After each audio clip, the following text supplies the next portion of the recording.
Hey there, brothers. I just felt like sharing something that has helped me in the past in my struggle for purity and against uh, obsessive compulsive sexual behaviors and lust. Um, Now, I don't want to discount anybody's kind of experience with feeling convicted of their sin or wrongdoing, but I think there are two extremes on a spectrum that can really hurt us instead of help us in our journey for a more fulfilling and wholesome life. So I don't know how many of you guys are would consider yourself religious or of a faith tradition. I personally come from a Christian faith tradition, and I know there's many community members here that may be of a Christian tradition or a Muslim faith background. And I think that's amazing in a sense that despite our many differences, our battle with um, immorality and kind of this addiction has really brought many people together. So I think that's an amazing accomplishment. And I think it's really taught us to see each other for more than what we label ourselves or what boxes of categories we put each other in, say Christian, Muslim, Hindu, whatever, whatever. So that's a win, I think. Um, and that's something I would not have realized were it not for this battle against uh, lust. So, but I think growing up Christian, for me personally, a lot of the emphasis was on the prohibition of kind of immorality and sin, which makes 100% complete sense.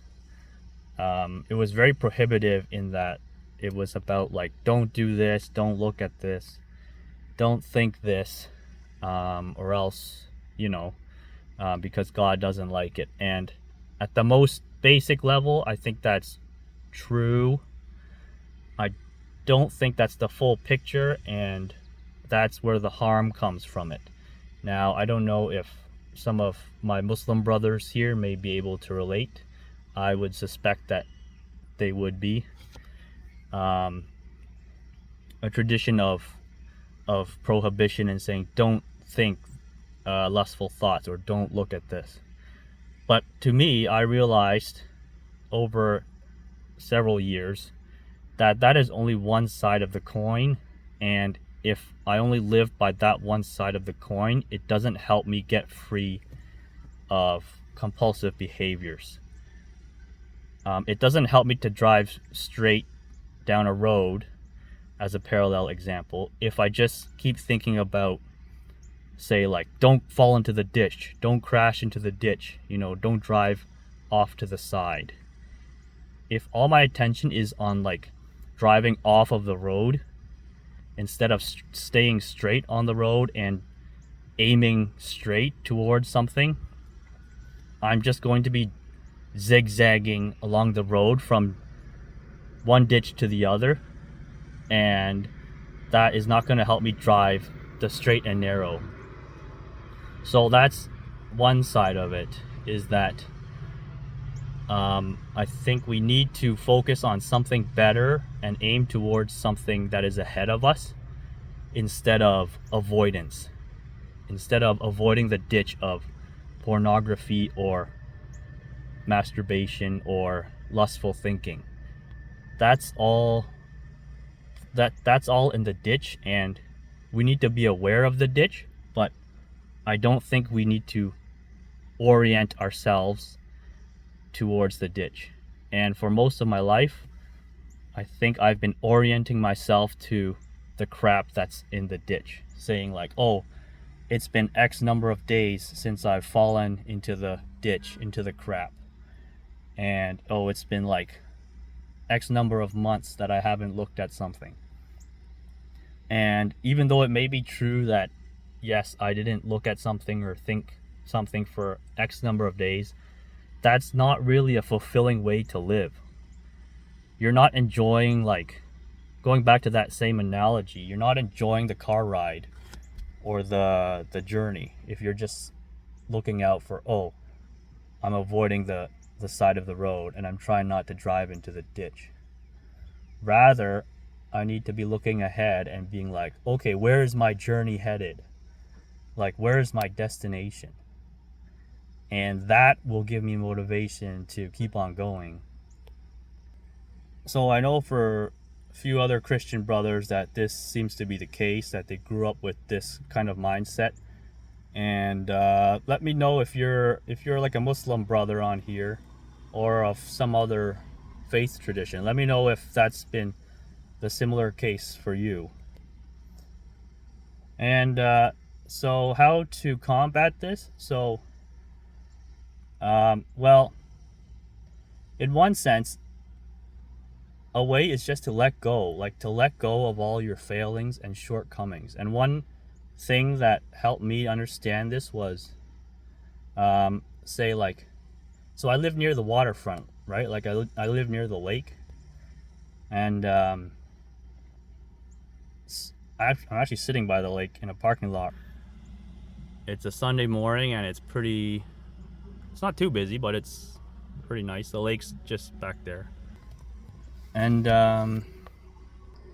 so one day I'm just by the lake and I'm just walking along and I decide to like pick up some rocks and throw some rocks into the lake, as everybody does when they're kind of strolling along on a peaceful day. And then it occurred to me, like, okay, so from the Christian perspective, I guess like the idea of God's grace is very prevalent, and the idea that like God's love overshadows a lot of our failures and our wrongdoing. And I firmly believe that. And maybe some other people from other faith traditions can weigh in, but I don't know if I really understood that in my gut until this day I was walking along the lake. So I'm like throwing rocks and like pebbles and stuff into the lake. And then I realized each pebble and each rock that I throw is like an act of sin. Right? Like countless number of times that I've watched something I shouldn't have, or thought something or fact or whatever. Each act is like an instance of like a rock that I've thrown into the lake. And I've grown up thinking, like, that's not good. That's not something that I should strive for, that anyone should strive for. And I'm convicted of that I shouldn't be doing that. But then another thought came into my head, is that no matter how many rocks I throw into the lake, like, it's never going to like fill up that lake. And I just thought about that, like, every time I threw a rock in the lake, the water just like swallowed it up, and then you didn't know where the rock went. And then I thought, well, there's that saying, right, in Christian parlance, if grace was an ocean, then we'd all be sinking. It's kind of like a bumper sticker kind of saying, alluding to the idea that, God's forgiveness and grace for us is so overwhelming that it's like the ocean to us, and that we are like completely surrounded by it and overwhelmed by it. And so this like simple act of just throwing rocks into the lake made me like remember that again. So I hope that's an encouragement to someone out there listening to this, that no matter like what you've done, like go out by the water if you live near water and just start chucking rocks into the lake or the ocean or wherever you may be, or the pond, and just like think of like, okay, releasing those acts that you have done in the past to like God's forgiveness. And if you're an atheist, well, try it anyways, because hey, if you're an atheist, it's not going to hurt you to play this thought experiment, right? If God doesn't exist, then what is a thought experiment going to hurt, right? So And if you are a Christian, I would encourage you to just do that again, to kind of revisualize the reality of God's grace. And if you're a Muslim, I would encourage you to also do that, because why not?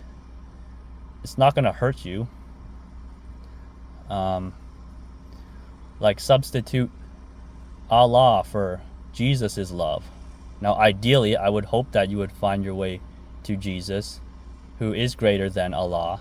But if you're at a spot right now where you can't come to that, then just go try out this thought experiment with Allah at the lake and just chuck rocks.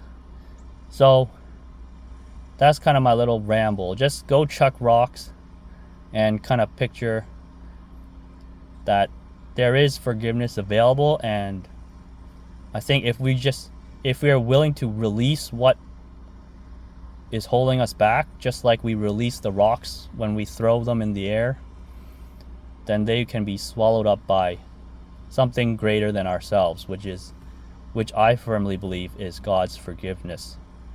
So let me know what you guys think. Yeah, I hope this message finds someone that needs it today.